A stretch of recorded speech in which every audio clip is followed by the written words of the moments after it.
Good morning all students.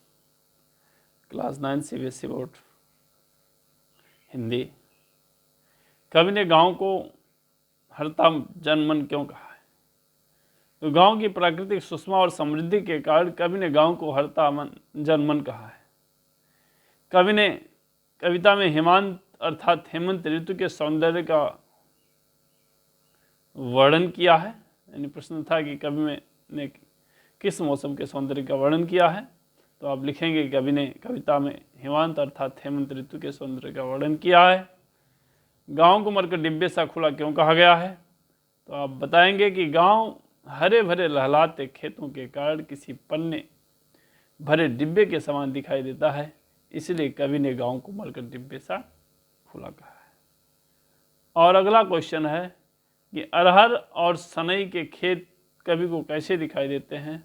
तो अरहर और सनई के खेत कवि को सोने की किंकड़ियों के समान दिखाई देते हैं। भाव स्पष्ट करना है कि बालू के सांपों के अंकित गंगा की सतरंगी रेती। तो आप लिखेंगे हवा के झोंकों से गंगा तट की रेती पर लहरदार निशान बन गए, और इन्हीं निशानों को देखकर कवि को लहलाते सांपों की याद आती है।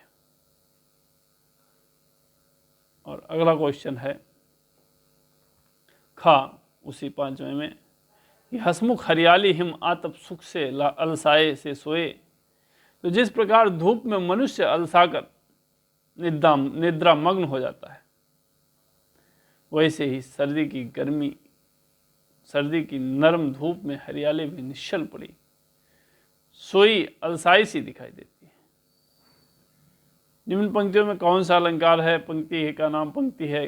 तिनकों के हरे हरे तन पर हिल हरित रुधिर है रहा झलक में अनुप्रास अलंकार है।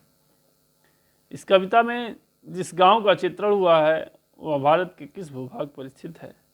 तो सुमित्रानंदन पंत जी ने अपनी कविता में जिस गांव का चित्रण किया है वह भारत की गंगा के किनारे पर स्थित है। तो इस प्रकार से हम ग्रामश्री पाठ का अंतिम पाठ करते हैं। और अगला केदारनाथ अग्रवाल द्वारा रचित चंद्रघाना से लौटती बेर प्रश्न है, जिसका हम आज पढ़ेंगे और इसका आंसर लिखने का प्रयास करेंगे। आप सभी ध्यान दें। चंद्रघाना से लौटती इस विजन में अधिक है पंक्तियों में नगरीय संस्कृति के प्रति कवि का क्या आक्रोश है और क्यों?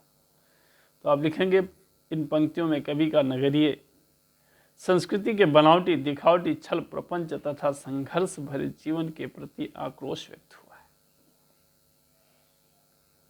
कवि कहता है कि नगर में भले ही विकास हुआ हो, परंतु वहां निस्वार्थ निश्चल प्रेम देखने सुनने को कहीं नहीं मिलता है, जबकि प्रकृति में प्रेम ही प्रेम बिखरा पड़ा है। नगरीय सभ्यता में प्रेम के अभाव के प्रति आक्रोश व्यक्त हुआ है।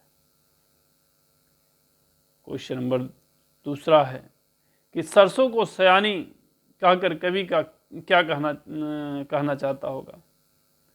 तो पीली सरसों के माध्यम से ग्रामीण युवतियों द्वारा अपना मन पसंद जीवन साथी चुनने की ओर इशारा करता है कवि का मंतव्य रहा होगा।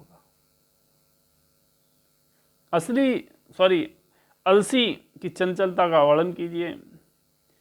तो कवि ने अलसी के माध्यम से निश्चल प्रेम की उस देवी की मनोदशा का वर्णन किया है जो अपने प्रियतम की तलाश में हठपूर्वक प्रतीक्षारत है। वह अपने शारीरिक सौंदर्य से अपने प्रियतम को रिझाने के लिए हर प्रयास संभव कर रही हैं। अभी तक वह किसी को अपने प्रेम के लिए उपयुक्त नहीं पा रही। अलसी के लिए हठीली विशेषण का प्रयोग क्यों किया गया है? तो लिखेंगे कवि ने अलसी के लिए हठीली विशेषण का प्रयोग उसके अल्लड़पन को दर्शाने के लिए किया है। और क्वेश्चन नंबर 5, चांदी का बड़ा सा गोल खंभा में कवि किस सूक्ष्म कल्पना का आभास मिलता है? तो लिखेंगे कवि ने चांदी का बड़ा सा गोल खंभा में जल में युक्त बगुले के कपटी व्यवहार की सूक्ष्म कल्पना की है। यह मन में कपट लिए मछलियों को निगलने के लिए अपनी चंचलता आंखों को चमकाते हुए भक्ति में डूबा हुआ सा दिखाई देता है। और इसी प्रकार से क्वेश्चन नंबर 6, कवि के आधार पर हरे चने का सौंदर्य अपने शब्दों में लिखना है। कवि ने अपनी कविता में दूल्हे के रूप में सजे ठिगने चने का बड़ा ही मनमोहन मनोहारी चित्रण खींचा है। कवि ने अपनी कविता में दूल्हे रूप में सजे ठिगने चने का बड़े ही मनोहारी चित्र प्रस्तुत की है। वह अपने सिर पर गुलाबी पगड़ी बांधे सज धज कर ऐठा हुआ खड़ा है। कवि ने प्रकृति का मानवीकरण कहाँ किया? कवि ने अपनी कविता में प्रकृति का मानवीकरण कई स्थलों पर किया, जैसे चना पगड़ी बांधे सज धज कर खड़ा है, अलसी किसी अल्हड़ नवयोना की तरह हठपूर्वक प्रियतम की प्रतीक्षा में है, सरसों किसी सयानी सद्य विवाहिता सी खड़ी है, फागुन का मास गायक बन करके पधारा है। तो इस प्रकार से ये प्रश्न का जो उत्तर था वो मैंने आपको बता दिया है। इन्हें आप लिखने का प्रयास करेंगे, आगे देखा जाएगा। Thank you.